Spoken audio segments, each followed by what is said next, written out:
Bangkok's earthquakes live. Myanmar and Thailand's rocked by violent quakes and the aftermath. So, hey everyone, and welcome to today's session here with Eddie on our channel. We're talking about the recent earthquake in Bangkok. So, thanks for joining us today. We're going to be talking a little bit about what's going on in Thailand, the effects and the aftermaths of the earthquake, and all of that for today. So today we're just going to reflect on the catastrophe that happened on March 28th, 2025 at approximately 12:50 p.m. local time.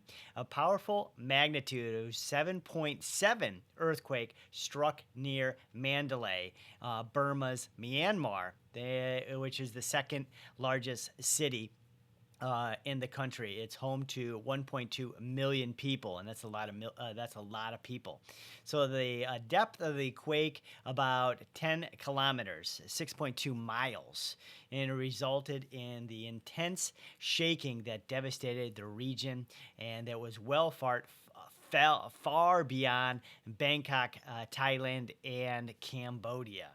So this region has experienced similar large earthquakes in the past, with 6 other magnitude 7 and larger earthquakes occurring within about 250 kilometers, which is 160 miles, of the March 28th event in there. So the most recent one is in 1900, which was the 7.71. And the other 7.0 earthquake was in 1990, which caused significant damage and fatalities in Myanmar.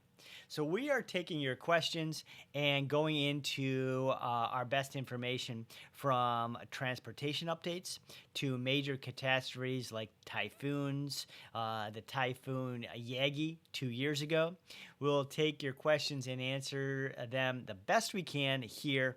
Once again, my name is Eddie with Jetsana and Compass Quest, your travel guide, your travel host, your vacation planners, and seasoned Southeast Asia travel experts. So let's get started. The first question we have is, are the BTS and the MRT trains running after the earthquake? And what a great question. So thank you for tuning into our channel and asking those questions for any of you tourists or travelers that are coming to Thailand. So yes, both the BTS Skytrain and the MRT subway systems are operating after safety inspections were conducted very, very thoroughly. They were shut down for a day and a half, and then they came back up. And initially, there were temporary disruptions as officials checked for structural damage, but no major issues were reported. Some of you seen some videos where the BTS was like shaking, during the epidemic, the earthquake. Pretty amazing, right? As far as like the bus like shaking on that bridge.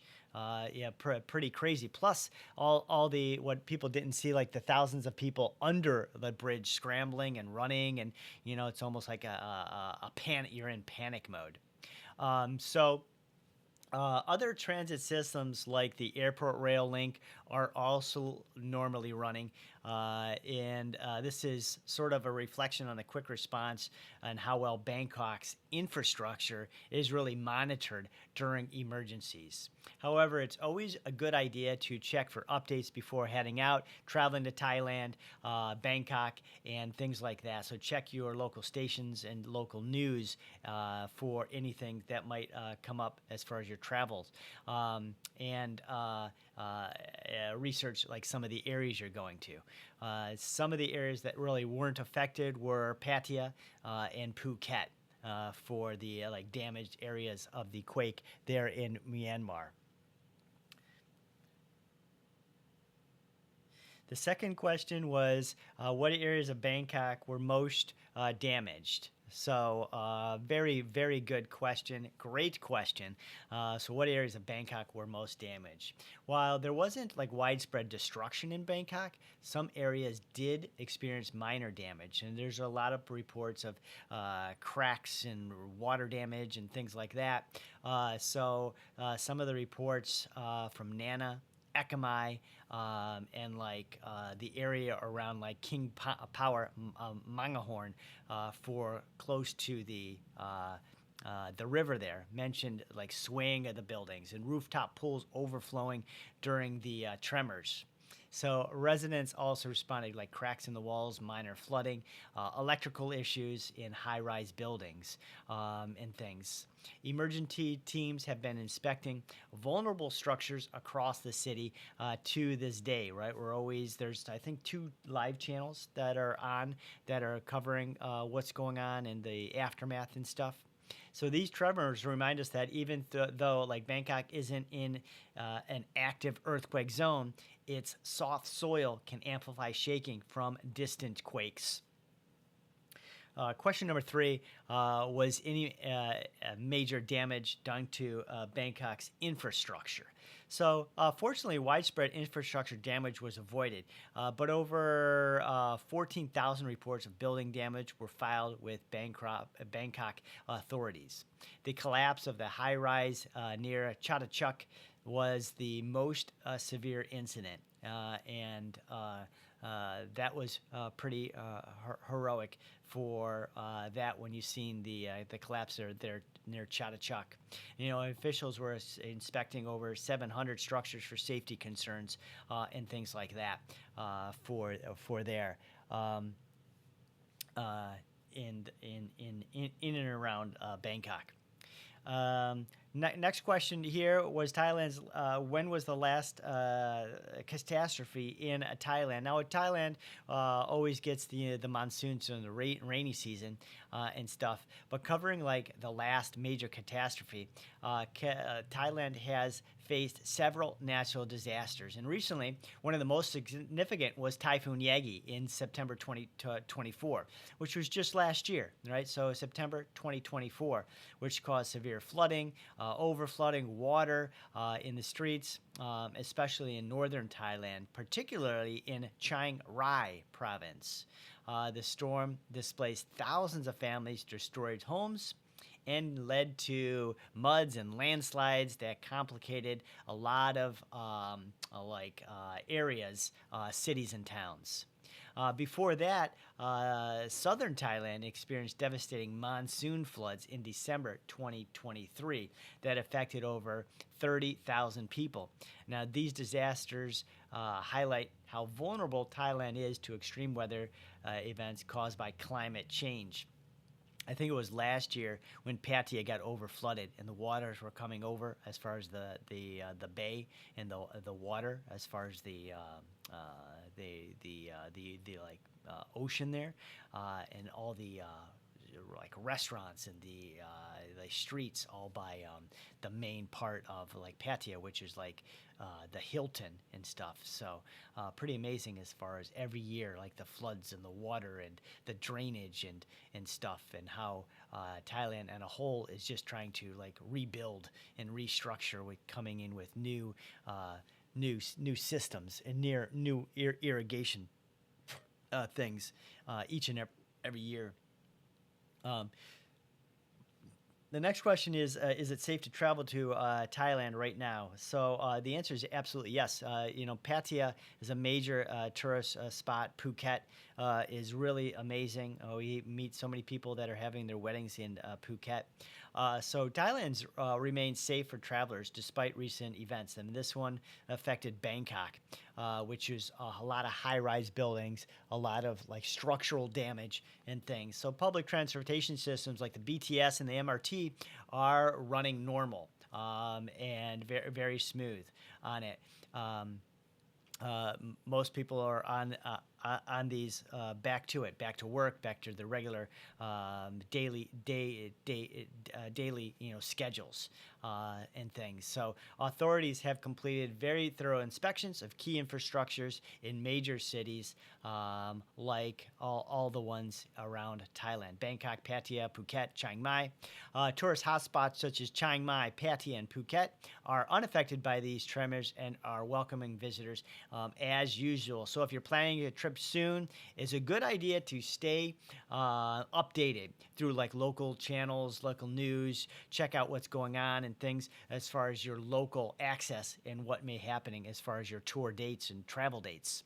I have a few clients coming here on holiday next week and the following weeks for April. So I'm expecting it to be safe, enjoyable, and the weather is very, very, very nice.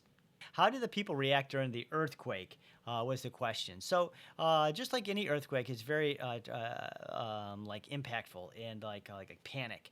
You know, the tremors caused widespread panic in Bangkok. My residents like evacuated high rises and rushed out into the streets. We saw a lot of the rooftop pools overflowing with water and spilling with the waves and things crashing over the buildings, swaying several minutes. It was really like a panic mode.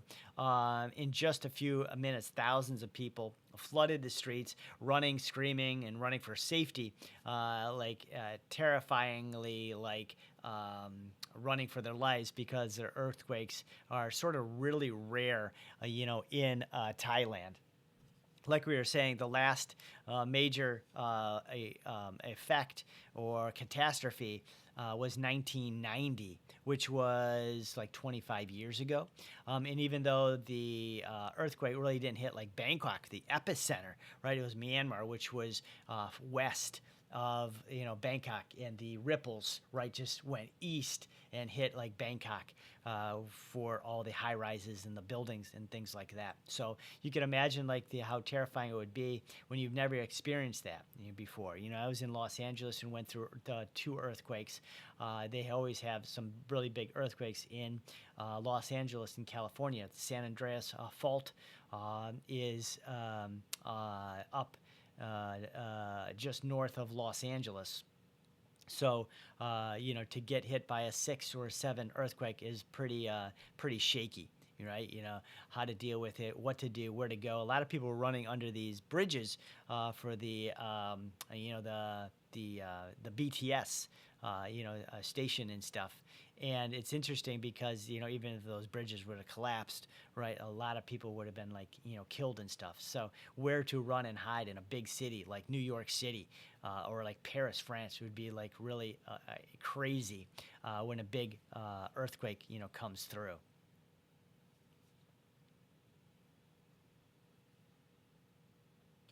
Charles has the next question. He says, what caused the tremors in Bangkok? The earthquake originated in Myanmar, which was a magnitude of 7.7 near Mandalay. And it was on March 28th, so about 7 days ago. So although Bangkok is far from the epicenter, I don't know how many miles, it's built on a major city, so all the skyscrapers and the big rooftop buildings and the things. We were just on the Matterhorn for that. I think that's 57 stories. So it's always going to affect a big, huge city like New York City downtown with the major skyscrapers like wobbling and shaking and things like that. So.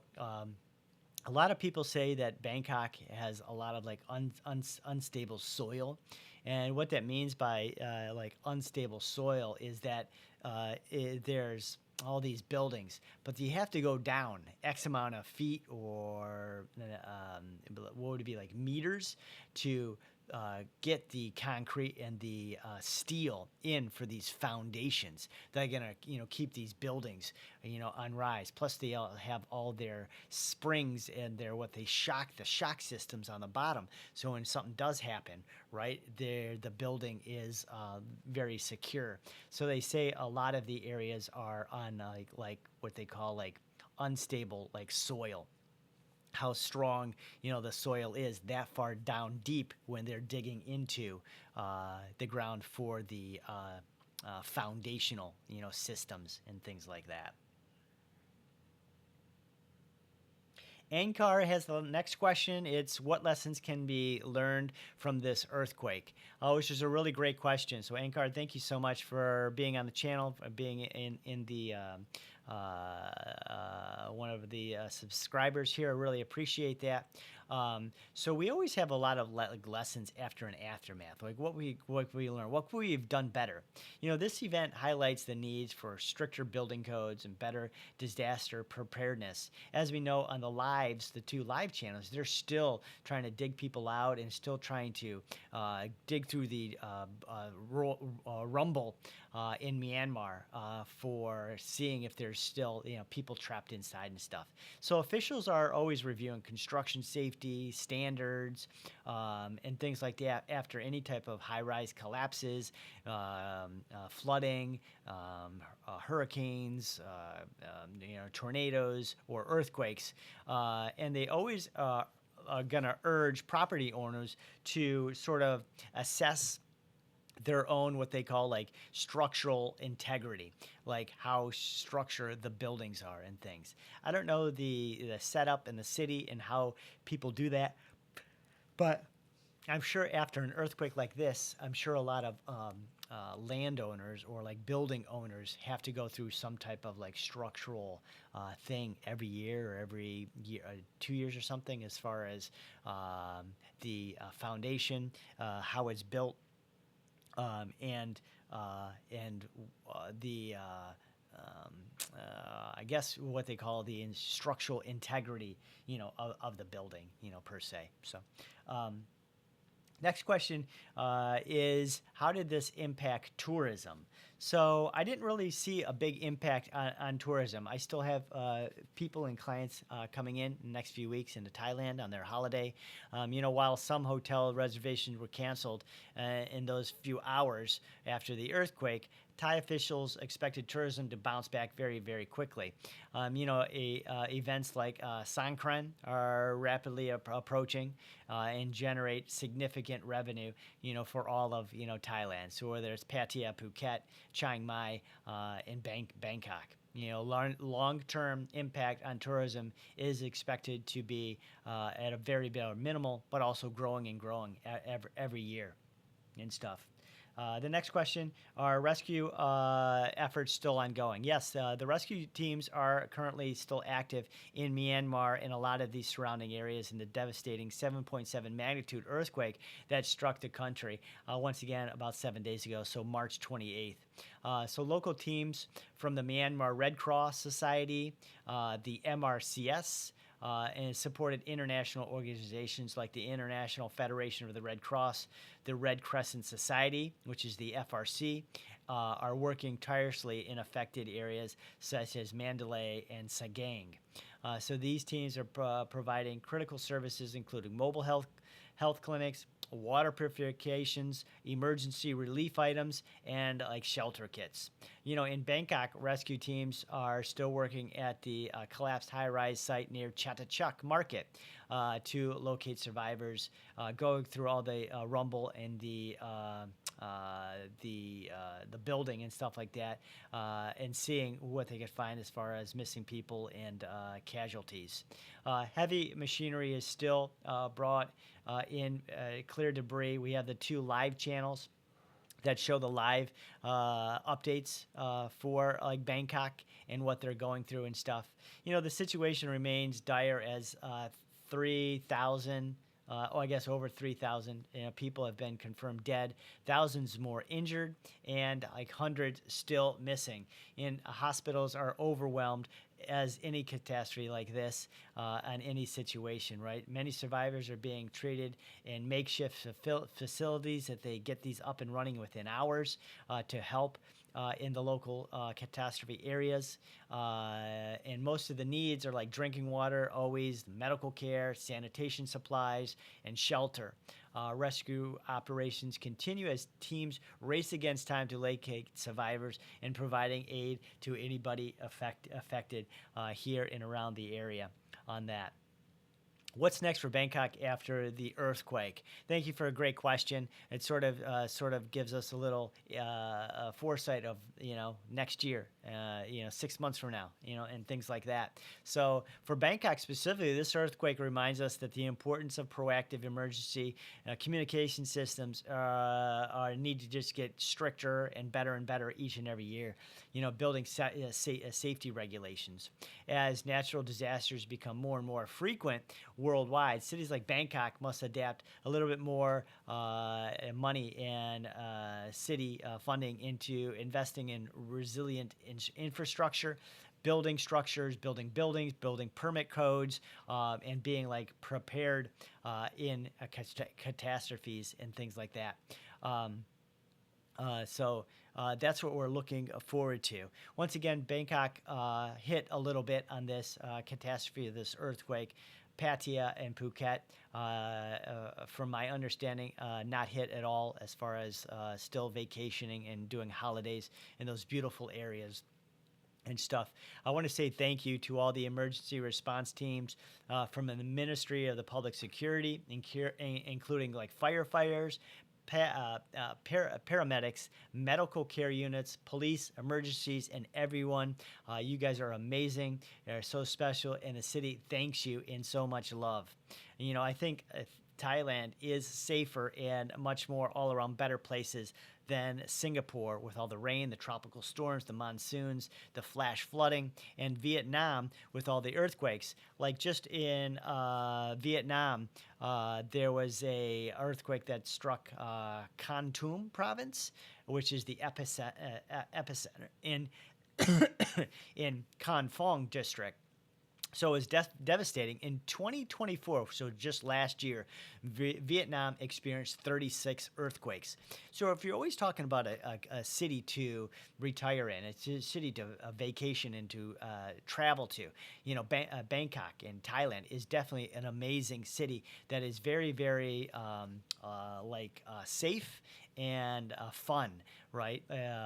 It doesn't incur a lot of catastrophes like this: hurricanes, tornadoes, tsunamis, earthquakes, and stuff. It is a very safe sort of area to live in, Southeast Asia. I've been here in and out for the last maybe 6 or 7 years. So it's always been very convenient. There's so many activities and events all within walking distance. They're always building these big centers, like they just finished the M Sphere. And now they're building this whole Cloud 11, which is just this immaculate, going to be shopping center with all these botanical gardens and everything like that. The street food is out of this world. A lot of people say they travel to Thailand just for the street food alone. And of course, you will get the nicest, friendliest people around the world. I tried to travel all through South America, all through the Caribbean and Southeast Asia, Singapore, Bali, Indonesia, and things. And I've never met any country, city more friendly or more hospitable than like Thailand. So it definitely is the nicest and the friendliest people in around the world and stuff. No more questions coming through on the channel. That's a wrap up of our Q&A session here on the Bangkok.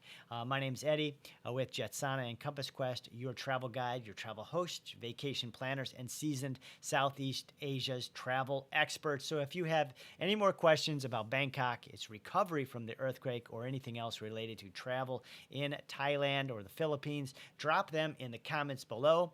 Don't forget to like this video, subscribe for more updates, and I'm expecting we will see you in and around Thailand and the Philippines.